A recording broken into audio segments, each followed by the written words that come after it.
Hello and welcome to So Farscape, a fun-filled Farscape fan cast by a fervent fan and a frankly fascinated first-timer. I'm Kaki. I'm Kay, and this is the story So Farscape. We're back! We're back, yes! Yay! Long-awaited episode 307. Thanks for sharing. As is described by some of our listeners, I'm really excited to get to these synopses. It's a tale of two t-shirts, but will one or both be skewered by psycho-galvanic seafood? Our crew must cope with the fallout when the prodigal son and mommy dearest collide. But Dargo says he's the daddy. Yeah. I've been waiting for that line for so long. Prepare for plotting, poison, pretense, and patricide. Thanks, Jana. Nice alliteration there. Who's your daddy and who's your mommy? Yeah. Maybe head crabs can tell you the truth. Don't expect any resolution. Thank you, Dreamscaper. There was some. A simple transaction turns into a battle of wits between horny nobility, who wants to use the crew as a political ploy, and the Wizard of Oz, who literally couldn't care less. How many lobster hats will John have to wear to get his 50-pound bag of spaceship pop rocks? Thanks, Hurstbird.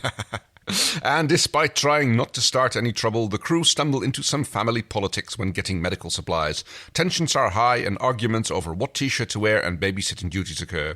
Featuring lie-detecting lobsters, an old dream that becomes reality, and the all-important answer to who the daddy is. Thank you, Lucy. And we got one more. Oh, it's Wookiee. Redshirt Wookiee's back. The crew encounters a planet with the worst ruling family in the universe, debatable, while attempting to buy medicine to heal Talyn. Featuring lobster polygraphs, big bada boom, tainted merchandise, and so many double crosses, you'll think you're watching the early seasons of Game of Thrones. Oh, wow, this is a rogues gallery. You've got Jenna, Dreamscaper, let me say, Hurstbird, Lucy. Oh, did I miss any? Redshirt Wookiee. Redshirt Wookiee, obviously. Yeah. Oh, wow. Yeah, I've been looking at the synopses that have been coming in for season 3, and I put out a few calls because the early season was a little bit thin, and there's a few coming up that still could use some synopsex. This one, no shortage. No, I see that our listeners have been busy providing us with these delightful little teases into what's going to happen in the episode. I mean, it seems that a lot of people were obsessed by Dargo's paternal ambitions, I suppose. I think that Dargo's "I'm your daddy" gif is going to get a lot of circulation. Yes. Yeah. Oh dear.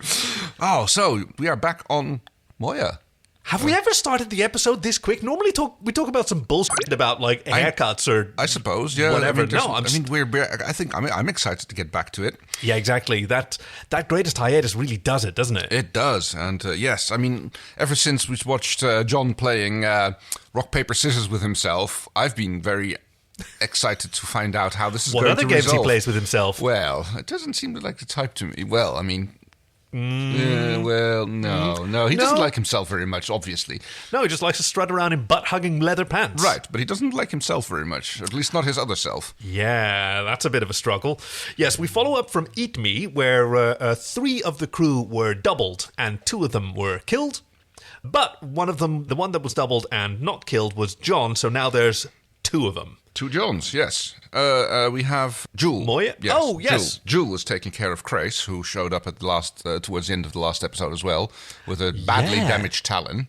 Talyn's supposedly the meanest, deadliest fighter ship, but somebody's beat the yachts out of him. She's got him in the medical bay, strapped in some kind of iron lung, it looks like, and she's doing science to him. Yes, she's we get a little drop-in about the degree she has in... I'll have you know I earned T ratings in genetics, neuroscience, and xenobiology. Xenobiology and a few other little things, which make it very useful for her to step in as the medic on board. The medic scientist. I mean, there's I guess John is also the scientist, but I mean, he is a science jock from time to time. Yeah. It's a bit tricky. It's a rocky environment because Moya is umbilicaled up to Talyn, now providing him with nutrients. Yes, and they're hiding in the bonosphere of the planet. Still concealed in the bonosphere. Bonosphere. Bonosphere. Bonosphere. Bonosphere. Bonosphere. I mean, is this the guy from U2? I mean, I know he's got a big ego, but damn. Apparently, like some planets just have bonospheres. I guess ours doesn't. I think it's made up. It sounds like one of those layers, like the ionosphere and the bonosphere. It's apparently good for hiding ships in, although concussion missiles still seem to work very well there. We got a shot of the planet, and it's this smoggy, smoky. Like there seems to be a crater that the city is built in, but I don't even know if it's a crater in the ground. It seems to be like a crater in a cloud layer. Yeah, that's what it looks like to me. I mean, really cool. There is a lot of bad weather going on because it's like perpetually raining there. Anytime we see a shot of the planets outside, it's raining. I guess that's Australia for you as well, half the year. That's only along the coast, isn't it? I mean, the inside is like it's pretty arid. Oh, yes. There's that whole desert thing. There is that. So, yeah, there's a bit of bickering amongst John. You can tell I'm the original, right? Wrong. I'm the original. Try again, pal. Have you been messing with my stuff? That's my stuff. And you are the clone. Aeryn, you can tell. You can see the difference. No, I can't. You're touching my stuff. Yeah, yes, it's my stuff. Yeah, no, I'm the real one. No, you're the real. They're both like not really convinced that what the what's his face called it is that he said that like both are unique and perfect and Equal and original. Yeah, both are the original. So takes a lot of convincing, and Aeryn is stuck in the middle. And as usual, when she has to solve a conflict, she looks for something other than talking. So she hears both of these Johns just going, who do you love more, mummy or dad? Mummy or also mummy, I guess, in this metaphor. And her solution is to grab a different shirt just so she can tell them apart. Yes, I mean, it makes sense. Like, yeah. But Mom, why do I have to wear it? Because you're closer. Yep, that's it. Meanwhile, Chana, Rigel, and Dargo are at a goth party. Let's party! I am so there! Yeah, right? It's like this beautiful panning shot through the city, some penthouse pub. A refreshment house. Yeah. A refreshment house. As they call it, yes. But it's a goth club. They're all wearing black. They've all got black hair. They've got bright, like, eyes. Beautiful eyes. I love those shots of them. Really intense. Yeah, no, totally. It's kind of like, not quite like the Fremen, but because it's not the sclera, which is blue, but they have like super bright blue irises, and it's like almost white and very, very tiny pinprick pupils. It must be quite hard to see through those contacts. I guess. I mean. Oh, and they've got their eyebrows shaved a little bit. It's got the sort of Vulcan eyebrows. And lots of eyeshadow as well. Gold, usually. I really like this style. It's fantastic. And the fantastic wigs. Like, this woman that Rigel's negotiating with, she seems to have some form of afro. Yeah, I mean, yes. With sort of spikes sticking out of it. It's almost like a clamshell. Right, yes. So they're negotiating, and Rigel seems to really be in his element. How much Cremexton did you want? 6 Leonards. For which we'll pay handsomely. He is just great this episode. He's fantastic. He's like he's doing his job. He's making the negotiations. They're like talking about getting the Cromextin. That was it. Yes, which they need to help Talyn heal. Talyn is dying. But Pilot thinks the Cromexin will fix Talyn up, right? If Dargo can find it on the planet. And the deal is done, but the only thing is that the head of security needs to approve it. And he dislikes off-worlders, especially with reputations such as yours. Reputations. Us. Cue douchebag number 1 walking in, who is immediately, okay, that'll be him then, who starts harassing Chana. What's this? New talent? Didn't know Janet was hiring exotics these days. I don't work here. Well, maybe we'll give you a try anyway. He drops something down her cleaverage and gets some trainer chopsticks out to fit. You're really judgmental about him. Oh yeah, he's not He might just be showing off for his boyfriend that he's got with him. Yeah. And see how they come in with rain cloaks and they unclasp them and expect the cloaks to be taken from them. Right, yes. Annoyed that it's taken so long. Yeah, I mean, it's it just screams douchebag. Do we know this actor? I mean, he looks a little bit familiar, but I'm not... Oh, I don't know specifically. I mean, he's almost certainly well known to Australian fans.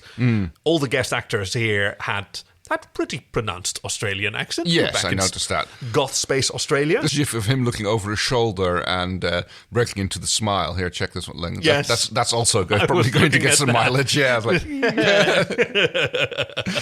He does this sweet little thing. Yeah. Dargo intervenes.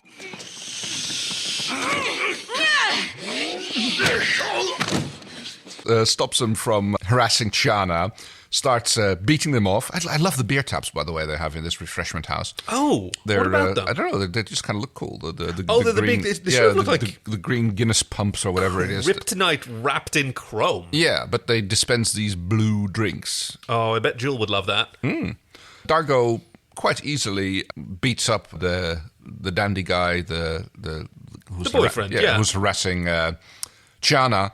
And of course, it turns out that, yes, he was, of course, the head of security who had to approve the deal. The lady packs up her stuff and goes like, good luck, bye. I'm out of here. Yep. Where are you going? We still have business. Not anymore. Who do you think that was? Oh, yachts. Good luck getting any Chromexton on this planet. Wait. If you think we're leaving empty-handed... You'll be lucky to leave at all.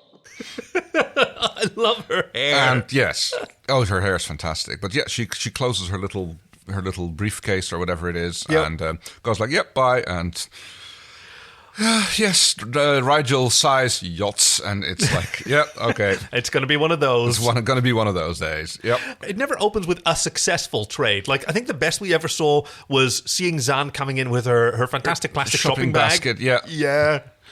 We cut to Talyn, where we see more of his interior than we've seen before. We see his hallways, and Stark is guiding one of the Johns because Aeryn split them up. Yes, right? One of them got sent to Talyn. And one stays behind to keep an eye on Crais. I'm not going to leave Crais alone on Moya. He is comatose and locked in a medical stabilizer. He does not need guarding from either of you. I don't trust him. And what if he's lying? Fine. You go and keep an eye on Crais, and you go to Talyn and help Stark. Excuse me, why me? No propulsion, no overrides, no weapons. All bad. Talyn so still, so near death. Even the DRDs are still. I didn't know he had DRDs. He builds them as he grows. Come on. Primary conduit nexus is completely overloaded. That's why nothing works. So I noticed there was a bit of a relapse in several characters here. I mean, especially Stark. Yep. He is very much almost back to how he was when they found him on the Gamek base. Hey, that's my mat! Get off my mat! Gone! Go! Talking in his clipped way and, not the calm and composed person that he was when he was around... when he was with Zan. Around Zan, yeah. He seems to have relapsed quite a lot. Interesting. And even Crais had a little bit of that as well. Especially Stark and Crais. I noticed that, the acting almost seemed a little bit wooden or, I think I get what you mean. At least, falling back to not really a trope, but Well, I think that this may have been a deliberate choice. Mm-hmm.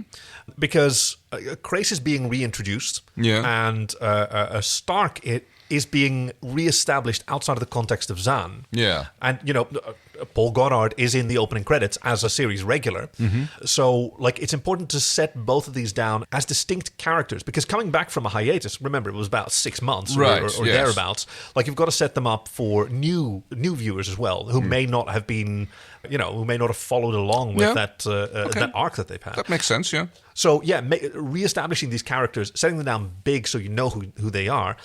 It's kind of like a mid-season pilot almost. Pilot episode, haha. Right. No, I see what you mean. Yeah, that makes sense, yeah. But I noticed it very much, that they didn't seem to be, they seem to revert it back a little bit to how they were earlier on in their career. Well, not in career, but in the story. Right. By contrast, Jewel is displayed in a very different light. Yes, she's growing, definitely. Anything? Yes, I'm hungry and there's nothing sweet on this ship. I was talking about your patient. Well, the Lortinol injection I gave him seems to be having no effect whatsoever. I thought you knew something about medicine. I do. She's competent. She gets to do things that she's good at instead of not doing things or doing things that she's bad at. In this case, she's set to sciencing. John wants to do a little DNA sequencing to find out which one of them is the original. He is, of course. Yes, he really, really wants that proved because, obviously he's feeling a little bit competitive toward himself. Yes. I guess that's John's character. I would have thought he'd get along better with himself, but I guess not. Yeah. I would think that I'd get along better with myself as well. Yeah. And even as someone who has a long-term romantic partner, we could probably work something out. I don't think that'd be a huge problem. No, I guess I can see that. Yeah, I mean, you know what the other likes. Yeah, that's all sorts of stuff. Also, half the work for both of you. Then again, also half the income, so that's a little bit... Oh, sorry, I was still thinking... No, I get that. Yeah. But yes, Crais wakes up. Where you are! Release me! Has a little spat with Jewel, gets stabbed a little bit. Yeah, she needs to, like, he's choking her out, and she needs to stab him with this big old plunger syringe. Yep, old-fashioned syringe. Good to see that those are the same all across the universe. Yikes. Until his grip loosens enough for her to let out a big old scream. John comes a-running, summons people to the medical bay, and Jules says, well, I woke him up. Yep. I like that she takes credit immediately. Right. No, I hope he drops dead. There's a little bit of talking about the situation that Talyn's in. Of course, it's very disorienting for Crais, who finds himself like strapped to a bed. He doesn't know where he is. No, and he sees Aeryn around, which he did not know about yet. Aeryn soon. Yeah, you missed that bit. You're alive. That she wasn't actually dead. Oh, yeah, you missed that bit. Yeah. I love how they just kind of like hand wave that out of there. It's like, yeah.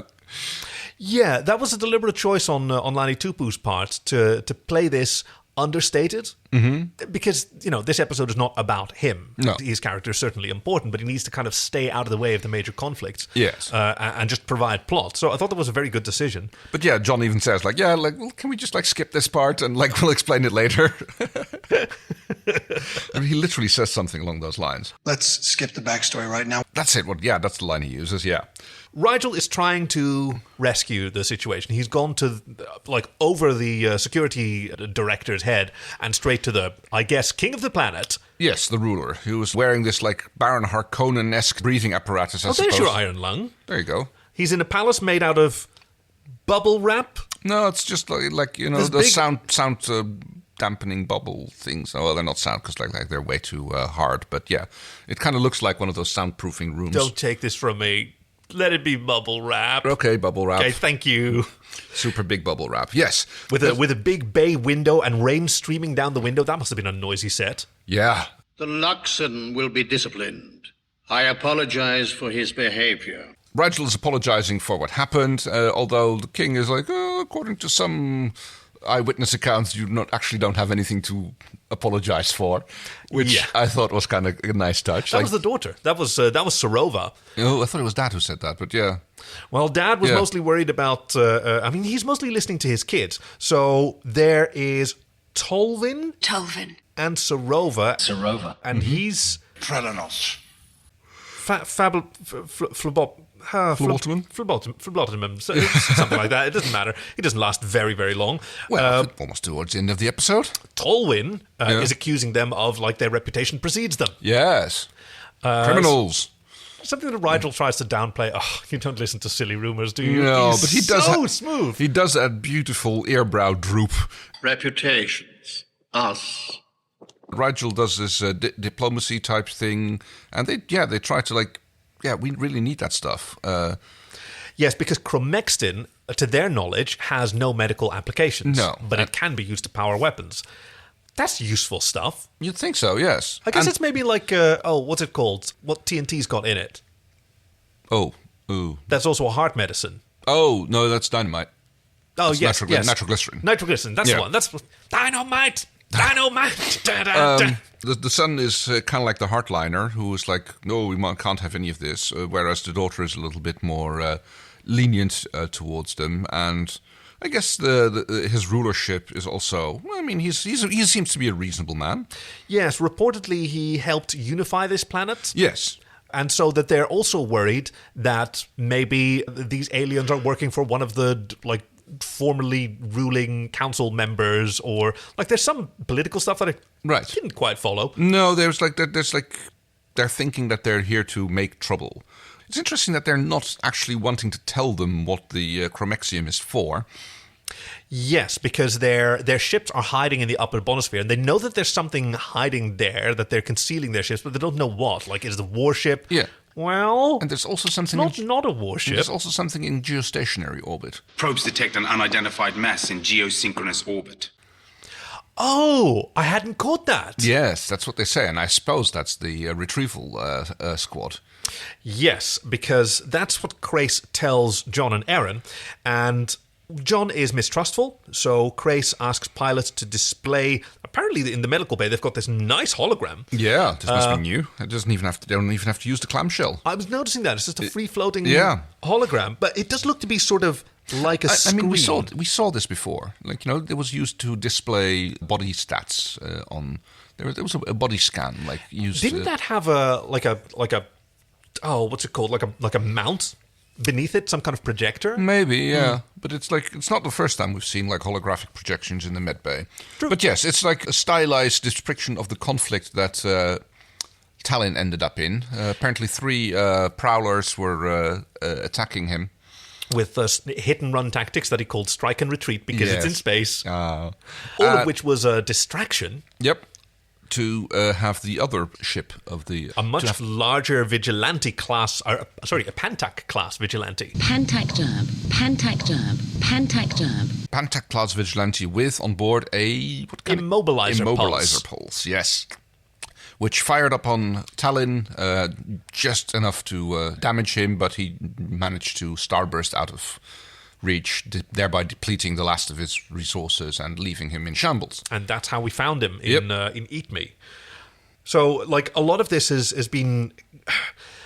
Crais has been suffering as well, of course, because thanks to the Neuralink, he's connected to Talyn. He's in a bad state. In fact, John suggests to Stark, like, why don't we detach them? Maybe Crais is dragging them down. No, it's quite the other way around. Yeah, we tried that. What didn't work?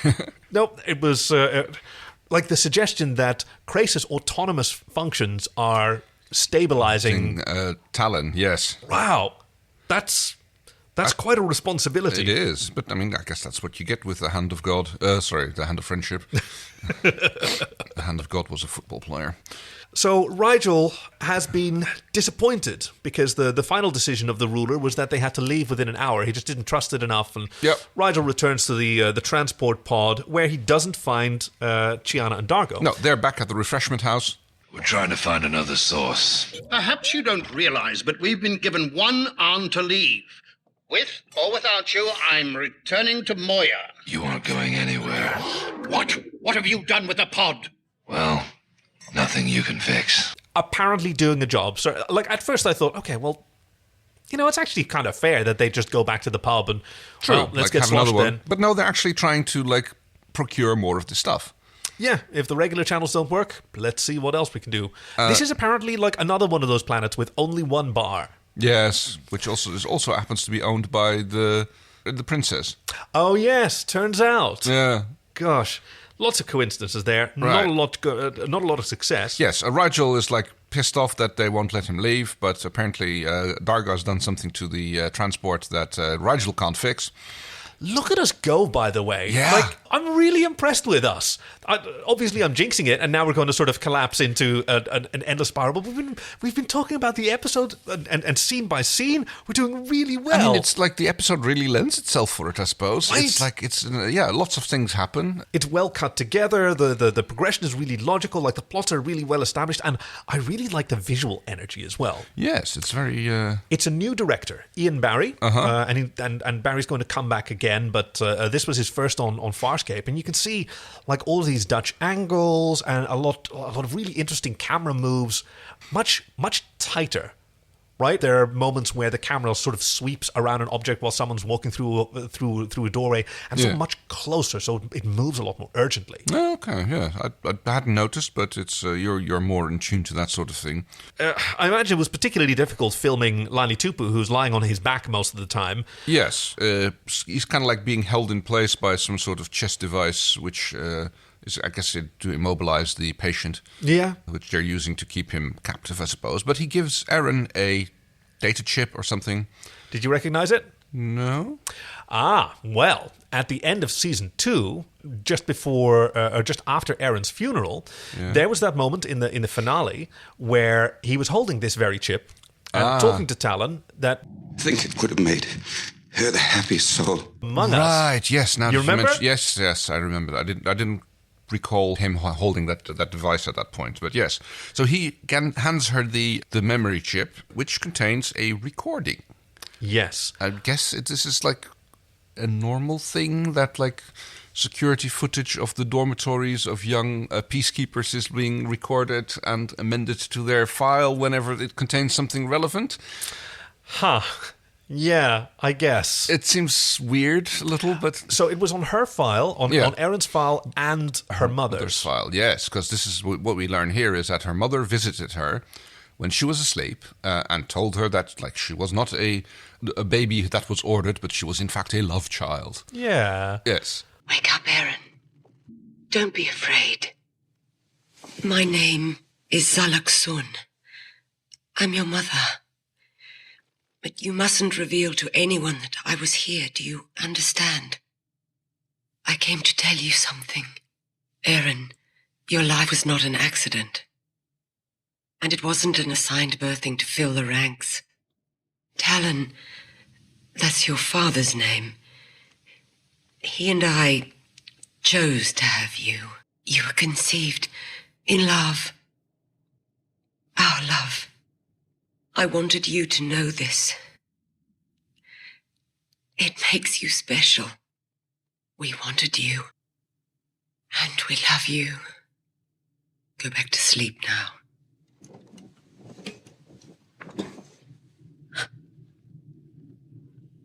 It's a really beautiful moment, and you see how it affects Aeryn as well. Like when Zalak's her mother asks a question on the screen, you see Aeryn nodding in the maintenance bay. Like she's played this conversation over in her head for many years. She even says like, I wasn't even sure if I dreamed it, if it was real or not. Yes. I also noticed that they picked an actress who actually kind of talks the same way as Claudia Black does.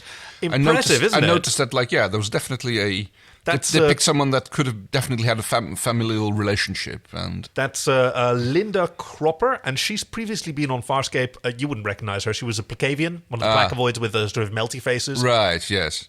You think we're bluffing? The little girl that they got as young Aeryn, beautiful. And a fantastic match as well. Like her hair seems to be somewhat lighter, and so are her eyes, which is not unusual for children. No, hair color can change. Exactly. My boyfriend was blonde. He's brown-haired now. But yeah, same here. I was a blonde as a kid as well. And now once again. Yes, but that's peroxide. And it suits you very well. Oh, thank you. Yeah, so apparently, Talyn he was designed with intelligence gathering facilities. Yes, as well. How convenient. He's the new TARDIS. He can do everything. Yep, and they hacked into the security networks, and he started what's a man to do, like look up the data files of his previous subordinates. Would he never have done that before when she was still under his command? I mean, you've seen the size of those command carriers. True. There must have been hundreds, thousands of crew members. Why would he care about her? He didn't care about her until... No, right? Fair. I mean, there was that moment when she betrayed Velarek, and she asked to be reinstated to Prowler detail that as he walked out, he sort of looked back at her like, that's one to keep an eye on. Right, yes. Maybe. But apparently not enough to, And now he's kind of obsessed with her, apparently, because he went digging through her file when he got the opportunity. Because like, oh, yes, I managed to hack into the Peacekeeper network. What am I going to do? Oh, yes, let's just look up the file of Aeryn, see what they have on her. What do you think he was doing it for? Really? I mean, he's talked about wanting Aeryn to come with him for quite a long time. No, I guess so. I guess he still has a little bit of the hots for her, I suppose. Talyn does as well, or at least not like that. But Talyn is very fond of Aeryn. Yes, and so maybe Crais thinks that she would be a very stabilizing influence on the young hothead. Yeah. Speaking of hotheads. Yes, a very grumpy, green-shirted John is being accosted by Jewel, who says, I need a specimen. Of what? Well... for the genetic testing, and remove your lower garments. What? Because she wants skin that has seen the least exposure. Yes. She wants a sample where the sun don't shine. Yes. John is not having any of it, but she managed to nab a quick little sample anyway, apparently through his pants or something. Maybe he's like showing a little bit of... plumber's cleavage? Yeah, something like that. I was going to say maybe his shirt's riding up a little bit and he's like having a nip at his love handles, but... I'm sure he's very fit at this point. Oh, totally. So the security chief, Talyn, and the boyfriend are tittering at each other because, it's been over an hour and they're still there. There is a lump in the atmosphere that we could target with concussive missiles to send some shockwaves. Yeah, we don't know exactly where it is. Like, we're not enough to like target them precisely, but just like start shooting them with concussive missiles. Coordinates precise enough to target? Airborne Defense says not yet. They suggest concussion missiles. We'll have them fire at will. Moya and Talyn suffer under the barrage. I guess it's like depth charges. I guess that would be hate charges because it's the opposite. Hate charges? Yeah, the opposite of depth is height. Oh, height charges. Sorry, yes. Okay, yeah. John does a little mesmerizing thing on Stark, who is starting to freak out. Like, freak out later. No, calm now. Freak. Work now, freak later. Work. Yes, that's fair. Good. How much later? How much later? It's like, I love how he went like... That didn't last very long. Can it be time to freak out yet? But yes. And his freak out is to, like, give final rights to Talyn. I am ready to help you cross over. Like, chill out, dude. Help first. There's a barrage of the missiles, which doesn't really do much other than shake things up a little. Now, Johns have a plan. Yes. Which is, I think, how grammatically I'm going to approach this. Johns have a plan. Yeah, very good. So, the John on Talyn speaks with Crais and asks, like, can Talyn defend himself? No, he can barely move. He couldn't blast or starburst or whatever. No. Well, can he point his cannon? And then the John on Moya says, I think I know what he's doing. He's going to need an open channel. Yep. I'm going to need a comms channel. Give me an open channel. Oh, fantastic. They take Talyn and Moya down out of the clouds, hover them right into the middle of the city, because they are literally hanging outside the window where you can see them. And Crais shows off his guns. Yep. He gets to, in more ways than one, Talyn shows off his gun, but so does Crais. He gives us a good shot of biceps and triceps. He looks good in a tank top. I think this is maybe when I first started considering black tank tops for myself as well. Oh, okay, yes. I don't fill it out nearly as well as he does. But John appears over there, the very bad screen in this office that has lots of bars in front of it and sort of set diagonally. Hello, morons. You see this ship? Knock off the missile attack or we'll take our shot. Okay, you guys stop shooting and we won't start. Yeah. Pretty much is what they... You know our reputation. Yeah. We can level, we level the Shadow Depository and we'll level your city. Yes. I noticed that, like, okay, after proclaiming not to be criminals and saying that, like, okay, yeah, we did level the Shadow Depository, though. And later on they go like, oh, well, we're innocent, we're harmless. And, like, and they just told them that they leveled the Shadow Depository. It's like... I think they're insisting that we're harmless to you. Well, yes, but... Yeah. And I think that the leader, whatever his name is I'm usually better with names. Yes. Is quite sensitive to that, right? Yeah. I mean, you don't practice diplomacy with your friends. No, I suppose not. No. But he's like, he's reasonable. He goes like, yeah, okay, fair. We can resume negotiations. Yes. Okay, good. we've had a little show of strength here both ways, and now it's like, okay, both sides have flexed their guns, and okay, time to take a step back, and we'll go back to being reasonable. Much to the chagrin of the son, who loses face because he gets overridden by Daddy to stop shooting. But Daddy does insist on a face-to-face meeting. Right. So John comes down looking resplendent in his long duster. Mm-hmm. What's your problem? We come down here to buy something. We don't hassle you. We don't try to take it by force. Hell, we offer to make you rich, and you guys break out the pyrotechnics. I don't completely remember. There's a lot of bluster. Oh, yes, there was a lot of fun sort of big-dogging between him and the son. He was really putting down Talyn. Violence was an error on our part. Allowing notorious criminals onto our planet was a worse error. Criminal? No. We're businessmen. Lies. That's a big word to throw around, son. Talyn gets his revenge, though, because he has John grabbed, taken over to the head crab lounge, and where there's a little scene where we see this thing climbing on top of John, where we learn that this is a truth-telling crab. What the hell is that? Get this thing off of me!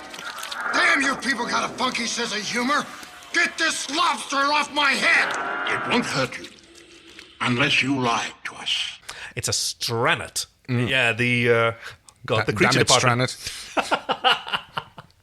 The creature department had a lot of fun with this. They made like a bunch of different stranets that could do different things.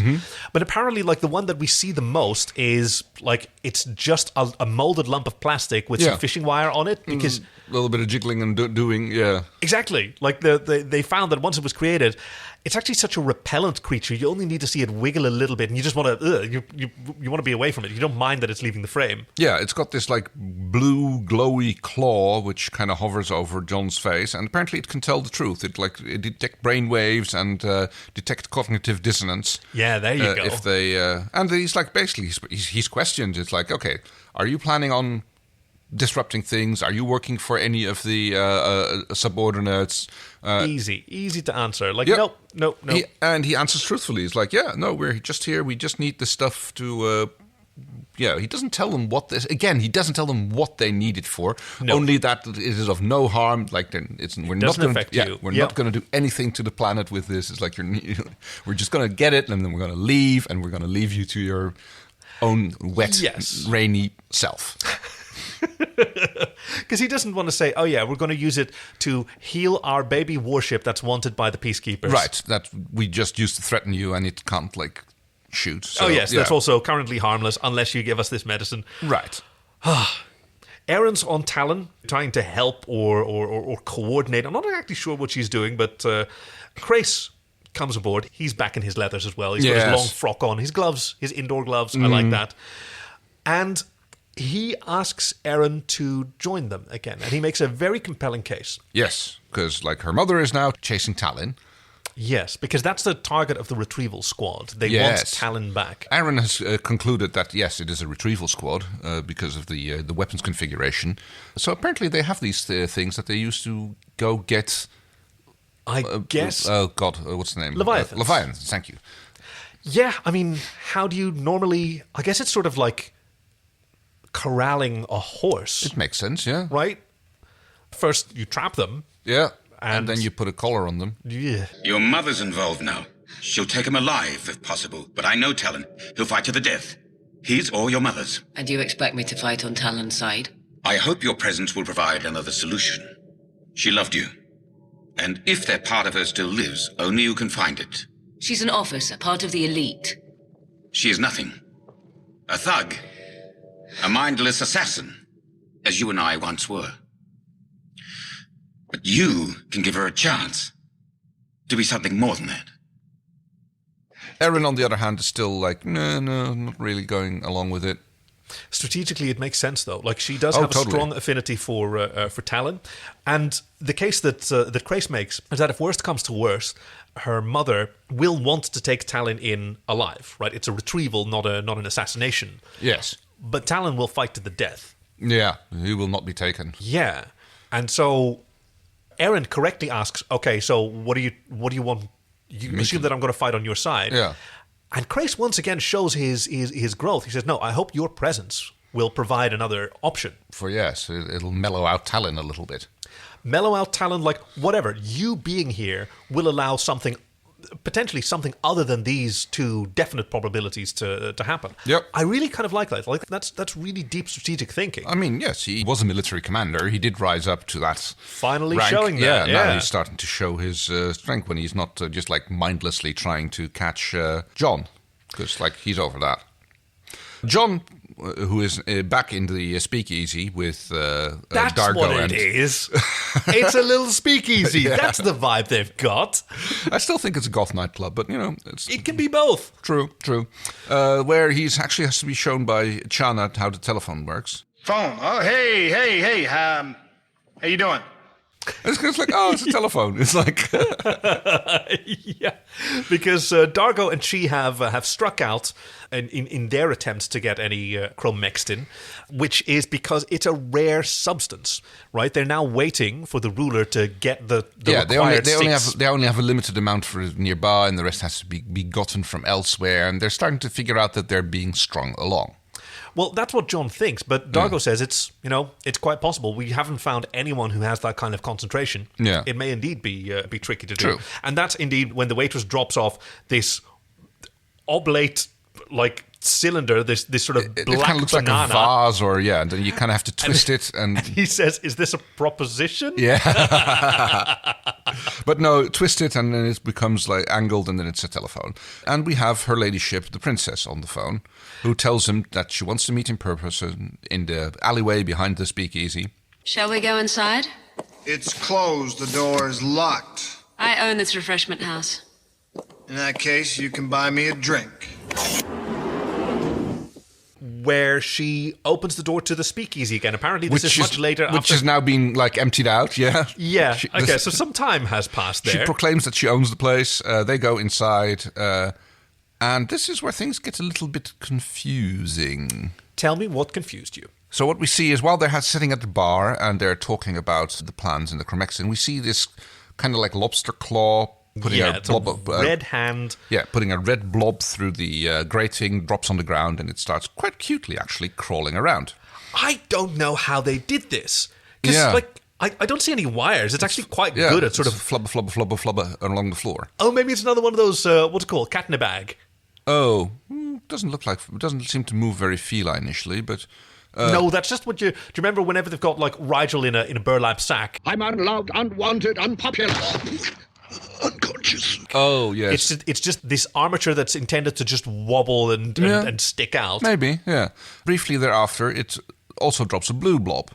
Yes, which both go ominously flopping around the room unnoticed by Crichton or Sarova. Yes, who are talking about what to do. How can there be a problem? Your father promised he'd get us the stuff. My brother objects. He won't defy my father openly, but he will try to block this transaction somehow. And Daddy can't keep him leashed? Yes, she's worried that her brother will seize power. There's a lot of politics that ultimately don't matter, unfortunately. No, I mean, okay, so we learned that the ruler has indeed unified the planet and that he has decreed that after he dies, she and her brother will rule jointly. Yep. And she is afraid that her brother is going to seize power and this is going to cause a schism. And, there's a little bit of political maneuvering going on here. What's so disappointing is it's not true. Well, right? as we find out, right? Well, wait, no, yes, we do. Okay, yeah, no, you're right. This is where I'm going to come to. So we see here the red-clawed creature, and what I'm assuming happens here is like, okay, so the two blobby things come together, and there's a big explosion, and the princess goes like, no, you can't. You have to go. You have to leave. We cannot be seen talking together. This meeting never happened. Go. Dargo and Chi come rushing in. Yes, take him away. Yeah, this meeting never happened. You're right. And then the princess gets sees someone approaching her.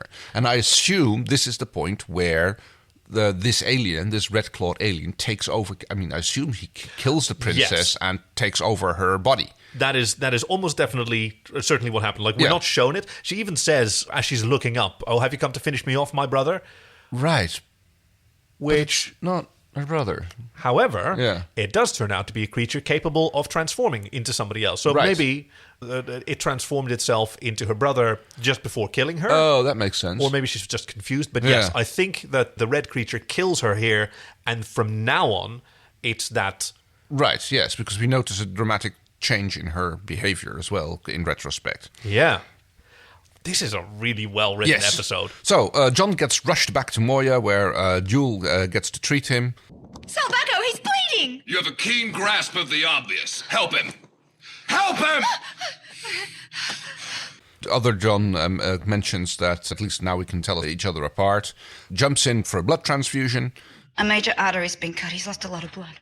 Well, then replace it. You're similar species. Are you clamped? Even within my species, the subtypes have to match. My blood is donor incompatible. Take mine. Because that's what he needed. Like, I like that there's a sort of fun bit of banter between Dargo and Jewel criticizing her medical capabilities and aren't you cousin species? Well, yeah, okay, even if I'm assuming what I'm doing is actually helping, he still lost a lot of blood. And even within my species, we have to have matching blood types, so this is not going to really work. Fortunately, they have a perfect donor. Yeah. The green-shirted John comes in and says, I'm not going to let you die. Yeah. And the black-shirted John says, well... Make it easier for both of us. Yeah, it would be. Be better for both of us if you did. Yeah, I know. Now shut up. But he's still John. He's still not gonna do that. Still gonna fight till the end. Disappointed to hear from Jewel that he is perfect. If that's the right word. Perfectly identical to the past sample. You are both of them. Both are identical, both are perfect, both are original. He has no more... There's no telomere degradation or whatever. Oh, telomere degradation. Yeah, very good. This sucks. Sucks big time. Okay, now things kick into high gear. Mm-hmm. Because this bombing is, of course, seen as an attack. And the rulers of this planet summon John to explain himself. Yes, because apparently he was seen leaving the scene of the bombing. The princess denies, of course, that they were that she was there alone. I was just having an after-hour drink by myself, all by me onesie, as a princess does. Yes, but we saw John being carried away, badly injured. Do I look badly injured to you? Like as he shows up, in. Yes. Morning, all. Ho ho! And what a beautiful morning it is. How y'all doing? We have count them, 2 transport pods on your loading dock, ready and waiting. What the hell happened to you? A bomb exploded at the refreshment house. No. Well, hell, who would do such a thing? You tell us. So surprised. Oh, what happened to you? He's got a new jacket, by the way. Yes, I did notice that. It's a really fetching jacket. He does know how to shop. But yes, he even grabs the head crab, plops it on his noggin. Head, goes like, yep, see, I was not there. I was not involved with any plots. I was not. I was never in the bar. I was never near an explosion. It's like, which is true. Yes, it's so perfect. This is such a cleverly set up episode. And I've got to say, I didn't remember it very well at all. I was honestly surprised that so many synopses were sent in. Like, I just had almost no memories of this the entire episode. Except the imagery of the crab on the head. And I'm so delighted, coming back to it, to find just how well constructed it is. Because now they've got the first batch of Chromextin has been brought up, and it's these bags of red granules that Chiana... was it granules? I thought it was like some sort of liquid. Oh, it looks like they're... No, it's sort of like little jelly babies, I think. Right. But it seems to be like some sort of gel spell, which they start smearing over all the exposed bits of Talyn. Yep, stuffing Rigel down one of the Jeffries tubes, which is done before. The DRD tubes, yes. But things start shaking, and Crais holds his head, and he starts screaming. Yes, because it turns out the Chromexin is... laced with chromium or whatever it is. Chlorium, that's one the of one. the 6 forbidden cargoes. I had that written down. Yeah, was that one of the forbidden cargoes? I was Chlorium. It's an element. It is one of the 6 forbidden cargoes. Leviathans cannot transport it because it numbs them. We haven't done points in a while, but I'm awarding you another 10. I wasn't sure if it was one of them, but I can well imagine it was. So therefore, yeah. And as Jewel observes, mixing a sedative and a stimulant is probably not going to be good for you. Speedballing Talyn. Oh, is that what a speedball is? Cocaine and heroin. Yikes. Yes. So one is a downer, the one is an upper. It's generally not a good idea. But they do, it's not completely contaminated, and Moya can filter it, as she's done before. Yeah, she goes okay, well, yeah. Pilot goes Moya's much bigger, she can probably handle a little bit, and filter it out for Talyn. Are you sure it won't harm Moya, the chlorium? Her mass is much greater than Talyn's. She believes its effects upon her will be minimal. And Chi and Jewel start pouring the Chromextin into... I guess Moya just has a filtration hole. Yep. I mean, yes, I suppose so. Now... It's Crichton's turn to return to the ruler's chamber, like the palace, the office, the bubble wrap palace. The chamber or bubble wrap. Because he's got a beef with the prince. You've been screwing me from the beginning, huh? I don't think so. Screwing everybody, screwing your sister. You've been lying to your daddy, boy, and you know you shouldn't lie to your daddy. Because he is not happy that the stuff was contaminated. He grabs the prince, he drags him over to the tank where the head crab is being held, and he basically just like slops... Oh no, first we have the famous line. Yes, thank you for stopping. I was so excited, I almost went past this. Like, yeah. Who's your daddy? Who's your daddy? Who's your daddy?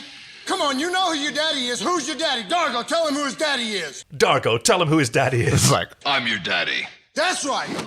And he's so confident, like they've done this before. I guess this must mean something that they like rehearsed or something. Yeah. I'm not quite sure why Dargo is the daddy all of a sudden, but he does like he's that. He's so pleased with himself.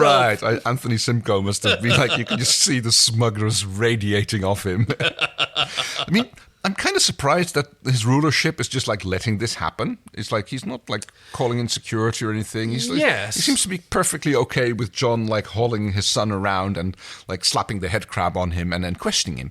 But it turns out that he's actually innocent. Did you plant the bomb or have it planted? No and no. He has not had anything to do with this. He like no idea he smugly professes his innocence. Like, nope, I didn't like poison it. I didn't have anything to do with it. And he's completely correct. And now I know what he looks like when he's like looking at that chief here when he's like got the head crap on. He looks a bit like what's his face in The Shining. You know, here's Jack Nicholson. Jack Nicholson, the famous Here's Johnny look. Here's Johnny. Because he's kind of like got that side eye going. Yes, I see what you mean. And the wet hair and the manic eyes. God, yes. Yeah. So Crichton is tremendously confused. What's going on? But his rulership is becoming a little bit displeased here with how things are going. But the situation is rescued when John almost casually asks, "Oh, but you are a good and loyal son, aren't you?" And he refuses to answer. Yes. And Dad Life is going like, "You are, aren't you?" I don't have to answer to him. But you do have to answer to me. I need to prove myself. Get this thing off me! Do you hear me? Do you hear me? Answer! Father. You've been disloyal. Yes or no? You swore an oath to this family. Have you dishonored it? Well, go on then, say it, and yes, there's a bit of a struggle, and then he decides to commit suicide. Yeah, he lies. I mean, he tries. Yeah. Right, because the ruler does, Phantaspo, does say that certain disciplined minds can resist, but my children are not. And then he says liars, and you said disciplined. Yeah. I mean, clearly he's not disciplined, but yeah, that should have been... But yes, he tries to lie and he gets stabbed by the head crab.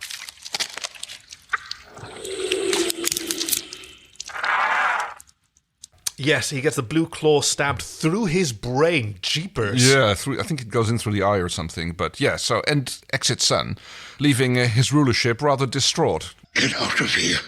After a brief scene back on Talyn, where we get some interaction between Crais and John, I don't completely remember what happens here. Is this the short little scene? Yeah, is this where they like disconnect or something? I'm not... Stark, power is returning. Keep splicing those conduits. Splicing, fixing.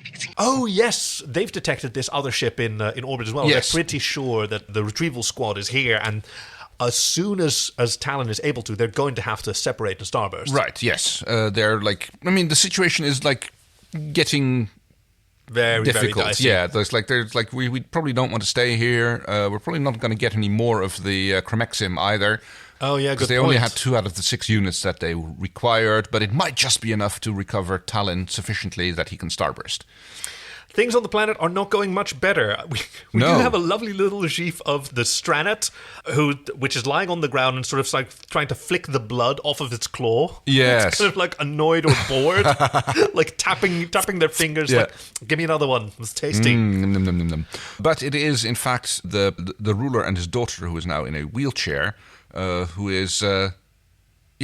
basically she like stands up to him and goes like, okay, now we must shoot them again. Like... What? No, we don't need to. And she pulls out his breathing tube, and she disables the other guard, and she seizes control of the planet. Yep, and walks up and aerial command, or aerial, whatever she calls it, aerial defenses. Airborne defense. Oh yeah, that's right. Orders another barrage. Start shooting. Anyway, I started blasting. That's already been an episode title. We can't do that again. Oh, right, yes. Release the umbilicals! Moya refuses. She won't leave Talyn behind, naturally. If Moya will not disengage, I will!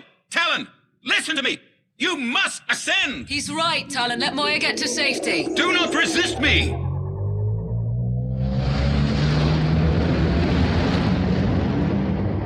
We're out of the biosphere and Moya's sensing a peacekeeper scan. Talyn, starburst immediately. Now, Talyn! Yes, you can. You must! Prepare for immediate starburst!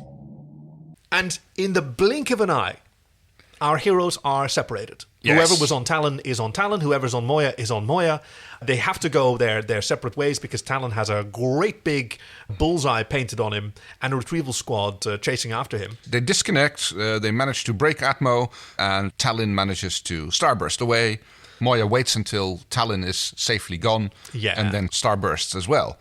Seconds later, we see a few prowlers fly through the space that was just occupied by Moya, followed by the bigger ship, the name of which escapes me. The Pentac-class Vigilante. That's the one, yes. Hey, look, it's a tough-looking ship. It is. Oh, it's got a big gun, apparently, too. Oh, my size is never a matter for discussion. And we dealt with a scene where we see the princess now shedding her skin and revealing herself to be that red-clawed monster. This was awesome. Yes, I was like, okay. I was sitting there going like, okay, what's it going to be? Is she being attacked? Is it going to be? No, it's like, no. Oh, okay. I immediately saw that there was like some sort of transformation going on. Yeah, you've got like a latex head like stretched out. It's really gross. And I was like, okay, what's this going to be? Is it going to be a Scarron? Is it That's what kind of was I was like sitting there expecting that it was going to be a Scarron who was had been disguised or something somehow. Right. But no, it turns out to be an alien that we haven't seen before, who is working for none other than Mrs. Sun. How much chromexton did they get? 2 linnets, a third of what they asked for. Then the gunship will remain debilitated for some time. We need only find it. I failed. Aren't you going to kill me? Come on.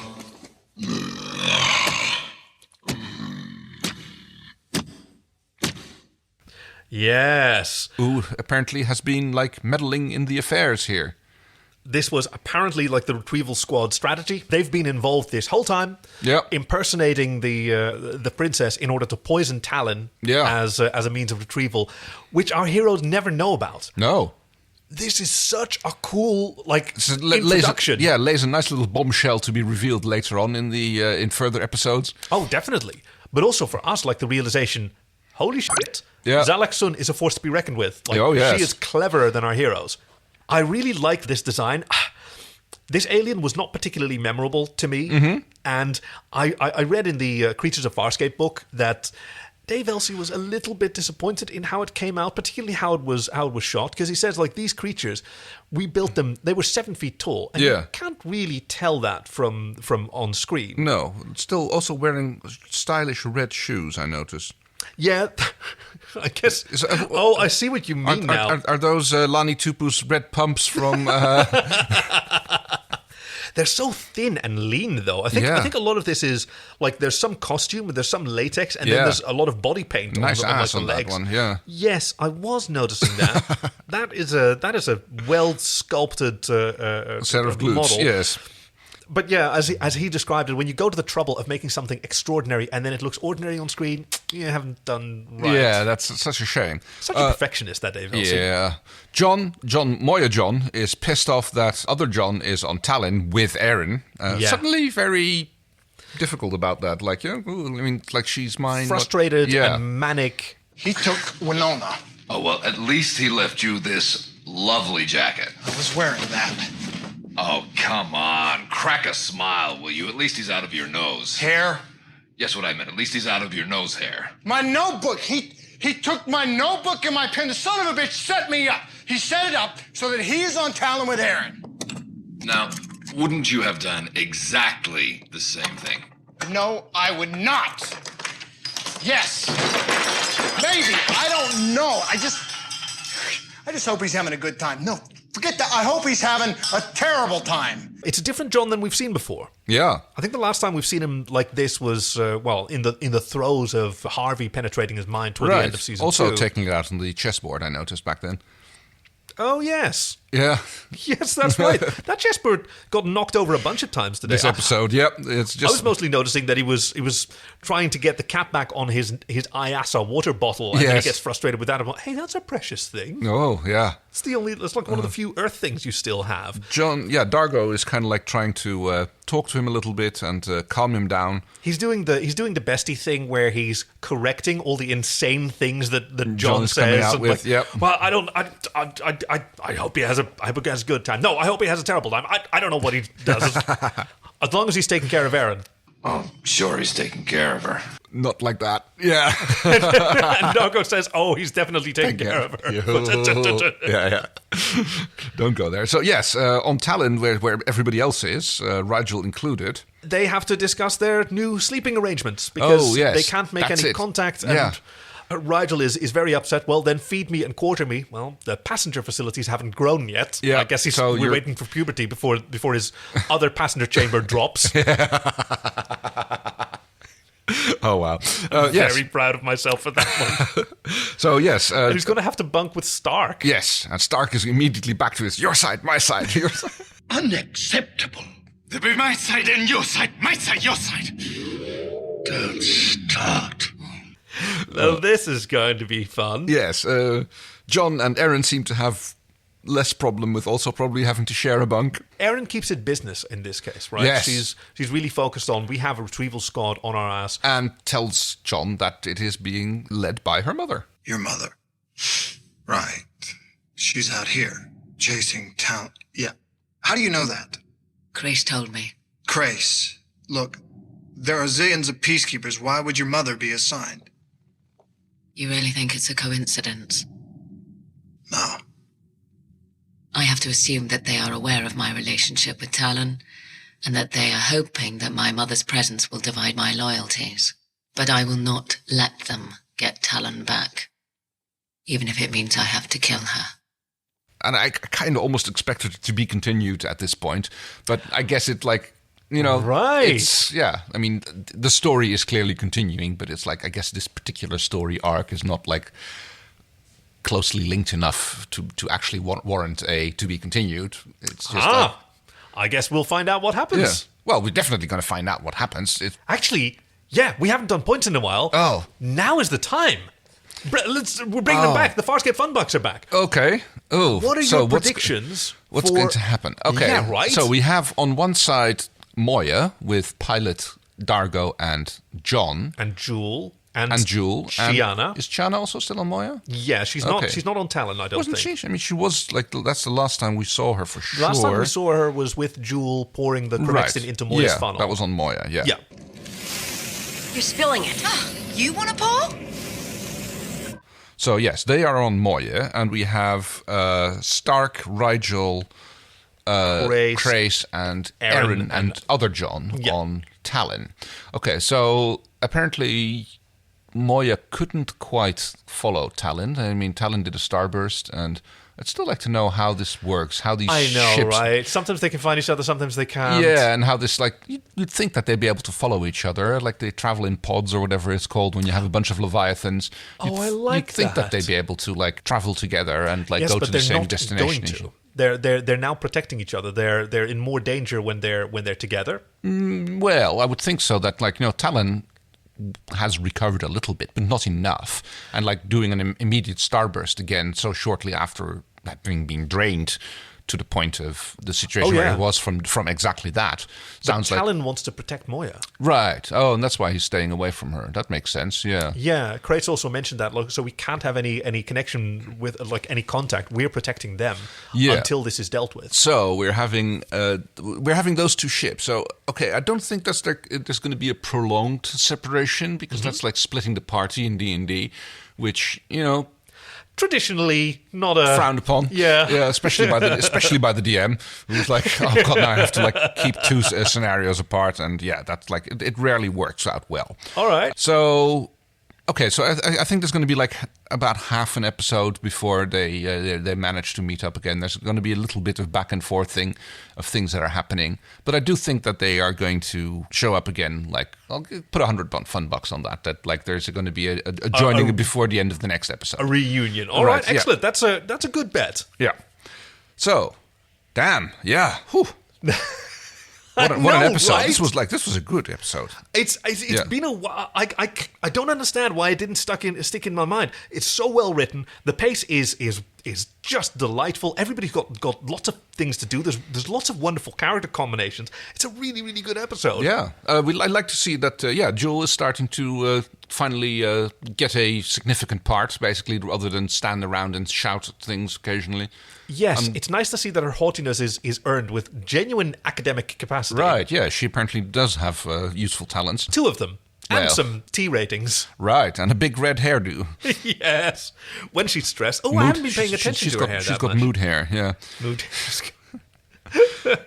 Yeah, she only screamed once, and that's when she was being strangled. Yeah, and then she kind of stabbed him with the big needle, and then didn't push the plunger, but, Her hair didn't even turn red there. No. She's actually learning... control. She's toughening up on Moya. Yeah. It takes more than a little strangling. Yeah, fair enough. Okay. She gives me a Woody.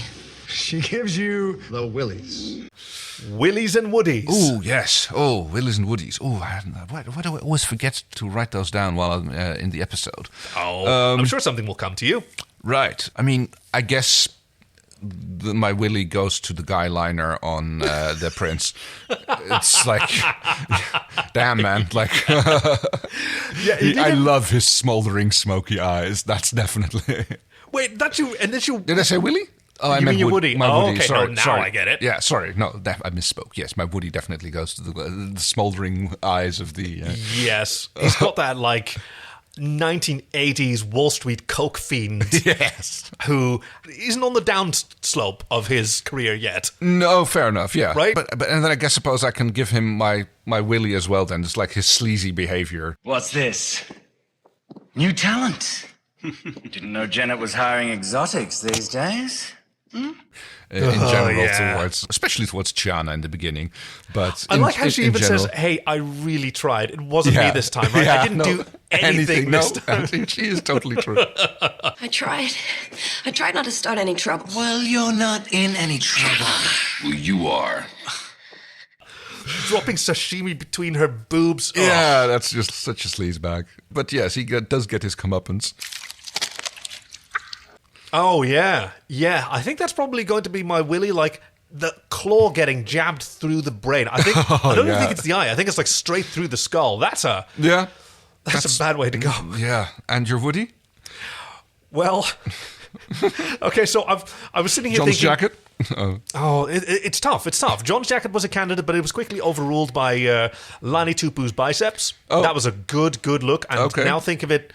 That is definitely when I started considering black tank tops for myself, which I have not quit, and I'm wearing right now. Yes. But no, it's going to have to go to the Stranets, and that one little gif where it's lying on the ground and sort of flicking the blood off of its claw, and like kind of bored over here, bored. Can I have another one, please? Yeah, exactly.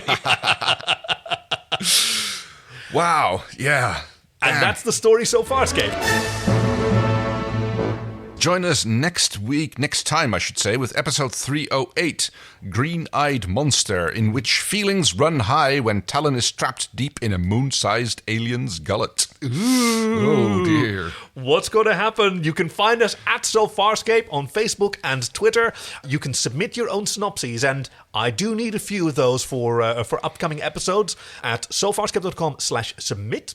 Oh, yes, we're doing another fanfic reading next week. If you want to suggest a fanfic of your own, that's sofarscape.com/fanfic.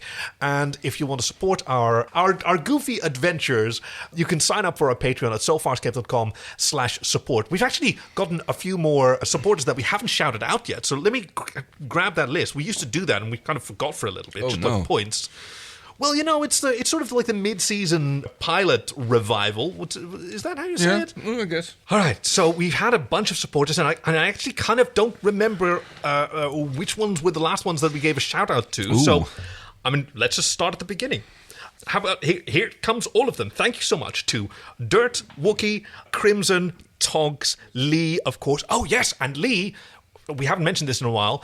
Our friend Lee, the musician who made the fantastic opening and closing theme tune to our very podcast right now. There's Olivia, there's Hank, there's Brian, Jerry, Icarus Abides. That's a very cool name. Ooh. Vixie, let me see, Ben, Nightcat, Foxon, Horsebird, yes, Chris, John, Guardian, Kathy. God, I had no idea the list was so long. Damn. Dan, Nicholas, Jonathan, Lucy, Matthew, Izzy, Jess, Brennan, Axicor. Yeah, we definitely named that one before. Ivona, VHS, Black Rain, and Paul. Ugh. Wow, I'm blown away. Right? Thank you so much for your contributions. It really helped us, and it's so heartwarming. We love doing the show. I'm Kaki. I'm Kay. So Farscape, so good.